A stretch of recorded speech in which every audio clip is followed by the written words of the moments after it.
जादुई छानी। गांव के किनारे एक छोटा सा घर था जहां एक गरीब लकड़हारा रामू अपनी पत्नी और बेटे मोहन के साथ रहता था। रामू मेहनती था, लेकिन उसकी कमाई इतनी नहीं थी कि वह अपने परिवार की सारी जरूरतें पूरी कर सके। एक दिन रामू जंगल में लकड़ी काटने गया। अचानक उसने एक बूढ़े व्यक्ति को देखा जो एक भारी लकड़ी के गट्ठर के नीचे दबा हुआ था। रामू ने बिना कुछ सोचे समझे दौड़कर उसकी मदद की। बूढ़े व्यक्ति ने मुस्कुराते हुए कहा, तुम बहुत दयालु हो रामू। मैं तुम्हें एक उपहार देना चाहता हूं।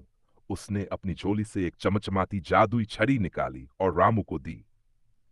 यह छड़ी तुम्हारी हर इच्छा पूरी कर सकती है, लेकिन याद रखना, इसका उपयोग कभी भी स्वार्थी या बुरे इरादों से मत करना। इतना कहकर बूढ़ा व्यक्ति गायब हो गया। रामू खुशी खुशी घर लौटा और अपनी पत्नी को सारी बात बताई।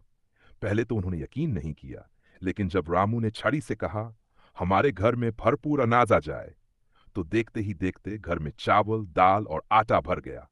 रामू और उसका परिवार खुशी खुशी रहने लगा। लेकिन यह खबर गांव के लालची जमींदार तक पहुंची। उसने रामू को बुलाया और जबरदस्ती छड़ी छीन ली। लेकिन जैसे ही उसने लालच में आकर कहा, मेरे खजाने में अपार सोना आ जाए, तो अचानक उसके खजाने में सांप और बिच्छू भर गए। डर के मारे उसने छड़ी फेंक दी। रामू ने छड़ी उठाई और कहा, छड़ी इस गांव के सभी गरीब लोगों की मदद करो। और देखते ही देखते गांव के हर घर में भोजन, कपड़े और खुशहाली आ गई। रामू और उसका परिवार हमेशा सच्चाई और भलाई के रास्ते पर चलते रहे।